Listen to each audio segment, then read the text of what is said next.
BJP के राष्ट्रीय अध्यक्ष जगत प्रकाश नड्डा का आज मध्य प्रदेश दौरा है। आज मध्य प्रदेश के जिलों के दौरे पर रहेंगे जगत प्रकाश नड्डा। थोड़ी देर में जबलपुर पहुंचेंगे। जबलपुर में आज प्रबुद्ध लोगों का एक सम्मेलन है, जो इंटेलेक्चुअल लोग हैं उनका एक सम्मेलन रखा गया है और इस सम्मेलन को संबोधित करने का काम जगत प्रकाश नड्डा करेंगे, जो कि भारतीय जनता पार्टी के राष्ट्रीय अध्यक्ष हैं। 12 बजे शहडोल के गांधी चौक में एक जनसभा रखी गई है। शहडोल से जबलपुर जगत प्रकाश नड्डा इसके बाद लौट आएंगे और शाम 5 बजे बीजेपी के त्रिदेव सम्मेलन में उन्हें रहना है।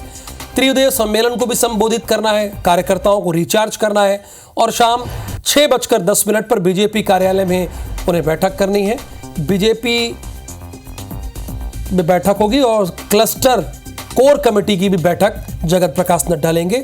फिर देखिए मिनट टू मिनट कार्यक्रम लगा है। देखिए 5 बजे फिर उस त्रिदेव सम्मेलन को संबोधित करने का काम करेंगे जगत प्रकाश नड्डा और उसके बाद 6:10 पर बीजेपी कार्यालय में बैठक करेंगे, जो भारतीय जनता पार्टी का कार्यालय है वहां पर बैठक करेंगे और फिर क्लस्टर कोर कमेटी की बैठक लेंगे। ये सारे कार्यक्रम उनके बैक टू बैक लगे हुए हैं। भारतीय जनता पार्टी के राष्ट्रीय अध्यक्ष हैं। जबलपुर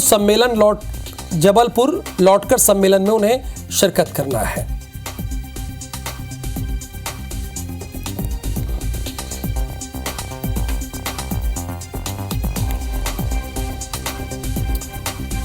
तो जबलपुर पहले, उसके बाद यहां पर प्रबुद्ध जन सम्मेलन को संबोधित करेंगे, फिर शहडोल के लिए निकलेंगे।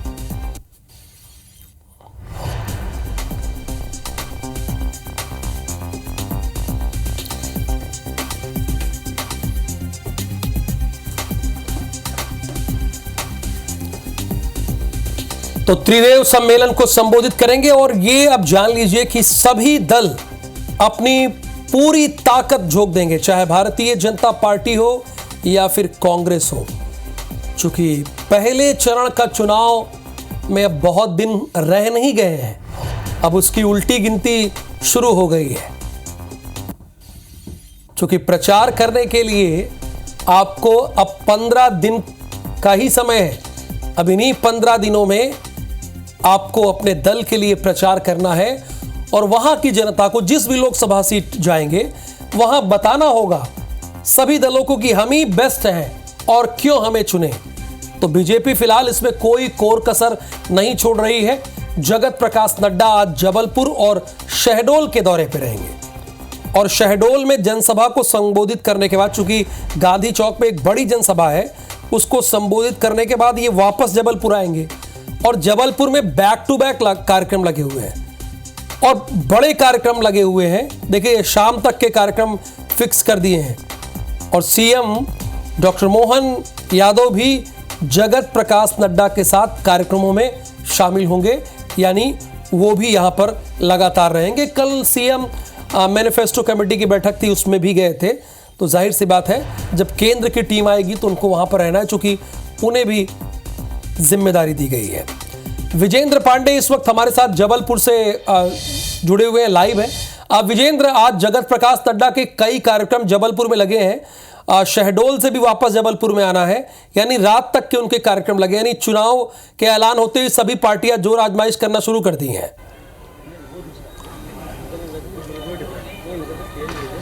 जी हाँ राहुल, सही कहा आपने कि सभी पार्टियों ने जोर आजमाइश करनी शुरू कर दी है, लेकिन भारतीय जनता पार्टी जो ये कहती है कि वो हमेशा इलेक्शन मोड में रहती है, तो अभी हम कहें कि हाइपर एक्टिव जो है वो भारतीय जनता पार्टी मिशन महाकौशल के मद्देनज़र दिख रही है। और चूंकि आप जानते हैं कि मिशन 29 लेकर भारतीय जनता पार्टी चल रही है कि 29 सीटें जो लोकसभा की है मध्य प्रदेश में वो सभी जीतना चाहती है और अगर बीजेपी के सामने कोई सबसे बड़ा हर्डल है तो वो महाकौशल है, चूँकि इकलौती जो छिंदवाड़ा सीट है वो कांग्रेस के कब्जे में है। सिटिंग एमपी जो है वहाँ से वो कांग्रेस के नकुलनाथ हैं। ऐसे में घेराबंदी, सियासी घेराबंदी लगातार महाकौशल की बीजेपी की ओर से की जाती रही और जबकि लोकसभा चुनाव का जो पहला चरण है 19 अप्रैल को जो मतदान होना है उसमें महाकौशल की 4 सीटें शामिल हैं। इसमें जबलपुर, मंडला, बालाघाट, छिंदवाड़ा, ये 4 सीटें महाकौशल की हैं, जहाँ पर कतई एक तरफा चुनावी मुकाबला नहीं माना जा रहा है। चूँकि छिंदवाड़ा ऑलरेडी कांग्रेस होल्ड कर रही है और वहीं अगर मंडला सीट की बात करते हैं तो वहाँ से बीजेपी के प्रत्याशी फग्गन चरण सिंह कुलस्ते विधानसभा चुनाव हार गए थे। और अगर इक्वेशंस को देखें तो 8 जो विधानसभा सीटें हैं मंडला लोकसभा में, उनमें से 5 सीटों पर कांग्रेस पार्टी काबिज है। और ऐसे में ये कांग्रेस ऐसा मान रही है कि छिंदवाड़ा और मंडला जो है वहाँ वो मजबूत है,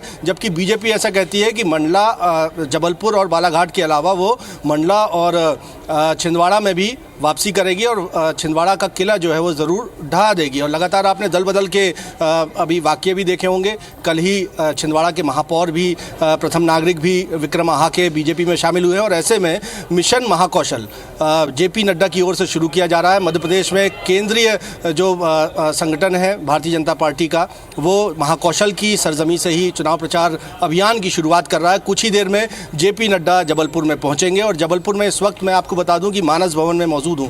मेरे पीछे आपको जो तैयारियां दिख रही होंगी, जो मंच दिख रहा होगा, वो प्रबुद्ध जन सम्मेलन का है। पूर्व राष्ट्रीय अध्यक्ष बीजेपी के अमित शाह के कार्यकाल में ये प्रयोग भारतीय जनता पार्टी ने किया था और उसके जो सफल परिणाम आए, उसके बाद इस प्रयोग को लगातार बीजेपी ने आगे बढ़ाया है कि जो समाज में अलग अलग वर्ग होते हैं, खासतौर पर प्रबुद्ध जन होते हैं, जो इन्फ्लुएंसर होते हैं, जिनके प्रभाव में समाज का एक बड़ा तबका होता है, तो सीधे उनसे ही मुखातिब हुआ जाए और उनको समझाया जाए कि आखिर अमुक पार्टी को वोट क्यों दिया जाए, उनका विजन क्या है, वो किस तरह का विजन देश को बढ़ाने के मद्देनजर रखते हैं। तो आज प्रबुद्ध जन जो कि महाकौशल के मुख्यालय जबलपुर से आते हैं, उनसे संवाद जो है बीजेपी के राष्ट्रीय अध्यक्ष जेपी नड्डा का है। इसी मंच से वो प्रबुद्ध जनों को यहाँ से संबोधित करेंगे। और आप देखेंगे कुर्सियाँ जो हैं वो भरनी शुरू हो गई हैं और ये बहुत माना जा रहा है कि यहाँ संभवतः पैर रखने की भी जगह ना मिले, चूँकि तमाम प्रबुद्ध जनों को आमंत्रण विधिवत तौर पर बीजेपी की ओर से दिया गया है। और तकरीबन 11:30 बजे बीजेपी के राष्ट्रीय अध्यक्ष जेपी नड्डा यहाँ पर पहुँचेंगे। प्रबुद्ध जनों से संवाद होगा। वो अपना एजेंडा भारतीय जनता पार्टी का इस चुनाव में क्या है, वो क्या विजन रखते हैं, किन मुद्दों पर वो चुनाव फाइट करना चाहते हैं। बिल्कुल, यानी भारतीय जनता पार्टी आने वाले 5 साल में भारत को कहां लेकर जाएगी, ये प्रबुद्ध जनों को बताएंगे। चूंकि जैसा कि विजेंद्र भी बता रहे हैं कि ये जो प्रबुद्ध जन हैं, इनके साथ एक बड़ा वर्ग होता है, तो बेहतर होता है कि इनको समझा लें, फिर वो उनको समझाएं। बहुत शुक्रिया इस पूरी जानकारी के लिए विजेंद्र। आप नजर बना के रखिएगा।